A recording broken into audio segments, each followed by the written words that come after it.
નમસ્કાર મિત્રો, ઘણા બધા પાકના આપણે વિડીયો જોતા હોય છે અને ઘણા બધા પાકના રિઝલ્ટ પણ જોતા હોઈએ છીએ. આજે તમને એક નવા એટલે કે જામફળનો છોડ છે, જામફળના રોપા છે, એનું તમને રિઝલ્ટ બતાવીશું. અત્યારે અમે પહોંચ્યા છીએ લાખણી તાલુકાના ચાળવા ગામે અને જગદીશભાઈ ત્રિવેદીનું ખેતર છે અને એ લગભગ જામફળના એમના ખેતરમાં જામફળના રોપા વાવેલા છે. તો જામફળની અંદર પોતે ઘણી બધી કઈ દવાઓ વાપરે છે, શું ટ્રીટમેન્ટ કરે છે એ તમને બતાવીશું. પણ એના કરતાં જામફળની અંદર એમના ફળ કેવા બેસ્યા છે, સાઈઝ કેવી છે, અને હજુ તો સાઈઝ બની રહી છે. તો તમે અત્યારે અહીં બતાવો ખેડૂત મિત્રોને કે જો આની અંદર ડ્રીપમાં લગભગ બ્લેક અમૃત, ફૂગ અમૃત એમણે ઉપયોગ કરેલો છે. અને માત્ર એવું નહીં, પણ જો હજુ સાઈઝ બનવાની ચાલુ છે.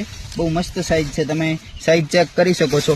આની અંદર બ્લેક અમૃત ડ્રીપમાં ચલાવેલું છે, મૂળમાં આપેલું છે. એટલે માત્ર એક રોપાની વાત નથી. આ રોપાની અંદર તો તમે ફળ જોતા હશો, પણ હવે હું તમને બીજા રોપામાં બતાવીશું, એ પણ તમે ચેક કરતા રહો. જો હજુ સાઈઝ બનવાની ચાલુ છે. આ છે મિત્રો જામફળની અંદર બ્લેક અમૃતનું રિઝલ્ટ. અંદાજે કેટલા રોપા છે આપણે? 500 રૂપિયા, 500 જેવા રોપા હશે. તો દરેક રોપાનો આખો પ્લોટ આપણે બતાવીશું વિડીયોની અંદર, તમે ચેક કરી શકો છો. બહુ નાના મોટી સાઈઝ છે, પણ અત્યારે સાઈઝ બનવાનું ચાલુ છે, એટલે તમે ચેક કરી શકો છો. જામફળ આવવાની શરૂઆત છે. અમુક નાના રોપા છે, નાના ફળ બેઠા છે, મોટા ફળ છે. એટલે અત્યારે બહુ મસ્ત સાઈઝ બની રહી છે. અને આવી ખેતી કરવા માટે અમારા વિડીયોને સબસ્ક્રાઈબ કરતા રહેજો.